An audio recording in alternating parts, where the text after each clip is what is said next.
பாகிஸ்தானுக்கும் இந்தியாவுக்கும் இடையில இந்த வான்வெளி மூடல் அப்படிங்கிறது நிறைய நேரங்கள்ல நடந்திருக்கு.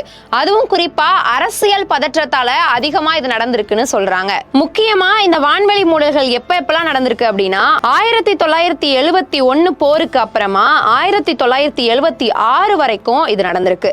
1998 அணு சோதனைகளை தொடர்ந்து இந்த விஷயம் நடந்திருக்கு. 2001 இந்திய நாடாளுமன்ற தாக்குதலுக்கு பிறகும் 2019 பாலக்கோட் விமான தாக்குதலுக்கு பின் பாகிஸ்தான் தன்னுடைய வான்வெளியை 5 மாதங்களுக்கு மூடியிருந்தது. அதே போல பதற்றங்கள் அதிகரிக்கக்கூடிய காலகட்டத்திலையும் வான்வெளி அப்படிங்கிறது மூடப்பட்டிருக்கு.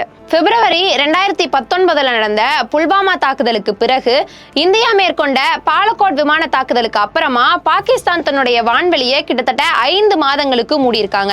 அதாவது பிப்ரவரி 27 இருந்து ஜூலை 16 2019 வரைக்கும் ஏறக்குறைய 5 மாதங்களுக்கு மூடியிருந்தாங்க. 2019 வான்வெளி மூடலுக்கு அப்புறமா இந்தியாவும் பாகிஸ்தானும் பல்வேறு பொருளாதார விளைவுகளை சந்திச்சாங்க. இந்திய விமான நிறுவனங்கள் $80 மில்லியனுக்கும் அதிகமான இழப்புகளை சந்திச்சாங்க.